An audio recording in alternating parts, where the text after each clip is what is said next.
लोगों ने मन तो पहले ही बना लिया था वे अगर शैलजा आ गई तो तंवर तो गए हो, हमारी देसी भाषा में कह रहे तो तंवर तो सच्ची में ही गए हो। और इलाहाबाद में आपके सामने ही है, बिल्कुल एक स्टेज पे हम सब अपने अपने एरिया में अपने अपनी ड्यूटियां लगा रखी है, सब अपने अपने जगह, कोई गांव में, आज मेरी ड्यूटी शहर में है। दो चुनाव आपने जब बीजेपी की टिकट पे लड़े तो आप दोनों ही चुनाव 55-55 हजार प्लस लेके गए, लेकिन कांग्रेस के अंदर जो है बिल्कुल 20,000 25,000 के बीच ही रह गए। तो आप मानते हैं कि गुटबाजी अगर ना होती तो फिर कांग्रेस का, क्योंकि भरत सिंह बेनीवाल को भी 36,000 वोट आए, तो आपको लगता है कि कुछ तो डिफरेंस रहा होगा उस टाइम में, या कुछ कमियां रही होंगी, या हुड्डा साहब ने मदद नहीं करी? देखिए जी, मैं किसी को आदमी को एक ब्लेम तो लेगा, लेकिन कुछ ना कुछ कमी तो रही है, इसमें तो कोई दोराई नहीं है। अगर कहीं ऐसी कह दे भी कोई कमी नहीं है, कुछ ना कुछ डिफरेंसेस तो थे, किसी न किसी ने धोखा तो किया है।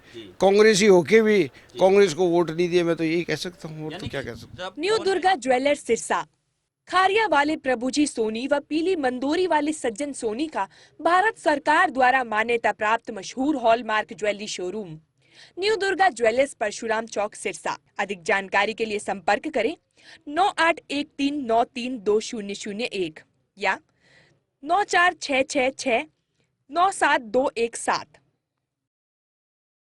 रोल। नमस्कार, मैं हूं प्रमोद और आप देखना शुरू कर चुके हैं दी सड़कनामा.com। इस वक्त इलाहाबाद में मौजूद हूं और हम सर्वे कर रहे हैं इलाहाबाद में कि 2024 में किसकी सरकार केंद्र में बनने जा रही है।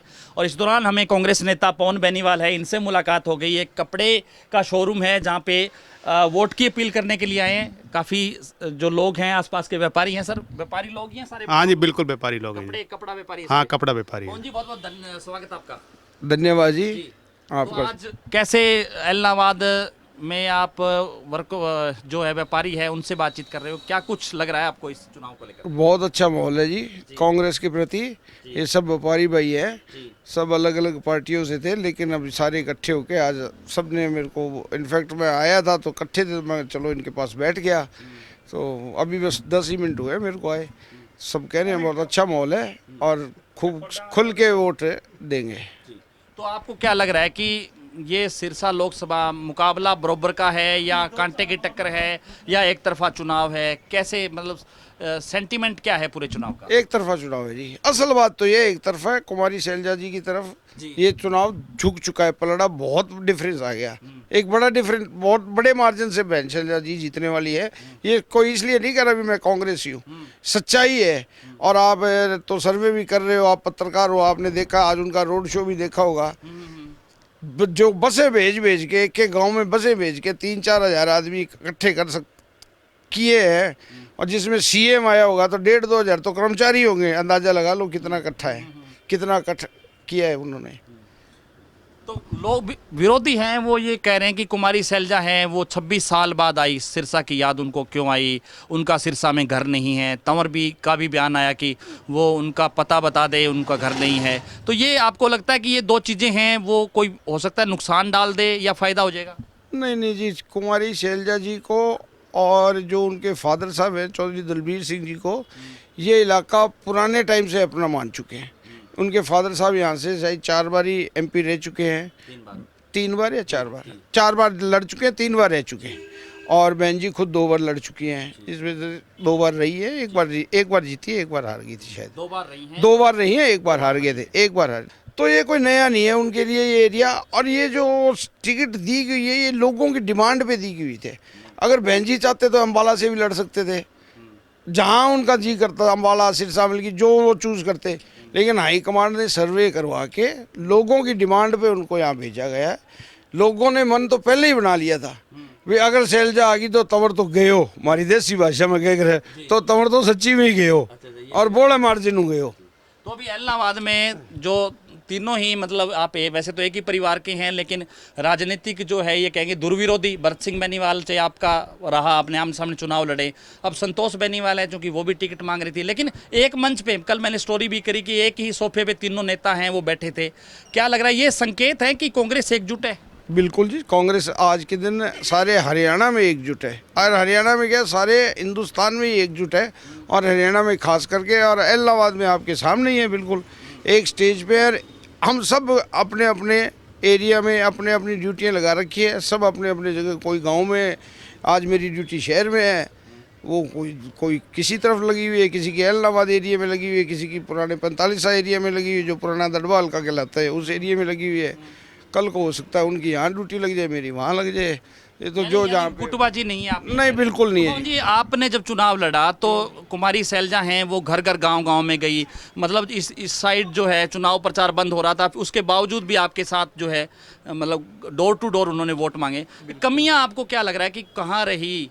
हालांकि 2 चुनाव आपने जब बीजेपी की टिकट पे लड़े तो आप दोनों ही चुनाव 55 हज़ार प्लस लेके गए, लेकिन कांग्रेस के अंदर जो है बिल्कुल 20,000 25,000 के बीच ही रह गए।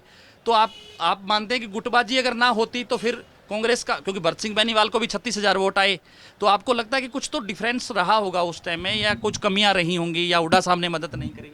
देखिए जी, मैं किसी को आदमी को एक ब्लेम तो लेगा, लेकिन कुछ ना कुछ कमी तो रही है, इसमें तो कोई दोराई नहीं है। अगर कहीं ऐसी कह दे भी कोई कमी नहीं है, कुछ ना कुछ डिफरेंसेस तो थे। किसी न किसी ने धोखा तो किया है, कांग्रेसी होके भी कांग्रेस को वोट नहीं दिए, मैं तो यही कह सकता हूँ, और तो क्या कह सकता हूँ। जब पवन बेनीवाल तो वही चेहरा है जिसको 58,000 वोट आते हैं, जिसको 55,000 प्लस वोट आते हैं, कांटे के मुकाबले में रहते हैं, लेकिन जब उपचुनाव होता है तो फिर तीसरे नंबर पे रह जाता है। हो सकता है एक उपचुनाव वो भी वजह था, एक गुटबाजी भी हो सकती है, और एक आंदोलन, किसान आंदोलन का। हालांकि किसान आंदोलन में आपने इस्तीफा दिया बीजेपी छोड़ करके।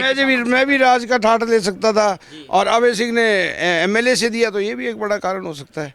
लोगों ने, एक कारण ये था भी लोगों ने सोचा भी बीजेपी ना जीत जाए, इसलिए इन्हें लोग वोट डाल दिए, तो कुछ वोट है यानी कि बीजेपी नहीं जीतने चाहिए, चाहे अभय सिंह जीत जाए, बस ये बड़ा का, ये भी एक बहुत इस पोजीशन में जो तीसरा नंबर का कैंडिडेट होता है वो डाउन चला जाता है, उसको नुकसान हो जाता है, उसको नुकसान हो जाता है। यही बात, ये भी एक बात हो सकती नहीं है, थी ये बात, बिल्कुल तो थी। अभी क्या लग रहा है कि पूरी तरह से यानी कि एकजुट कांग्रेस या पुरानी उस तरीके की व्यवस्था नहीं होगी, खास करके आपके एलनाबाद में जैसे तीनों ही नेता साथ चल रहे हैं, तो मदद करेंगे कुमारी शैलजा की खुल करके? बिल्कुल जी, अभी तक तो सब खुल के कर रहे हैं और आगे भी करते रहेंगे, बिल्कुल करेंगे, और पॉजिटिव रिजल्ट रहेंगे एलनाबाद से।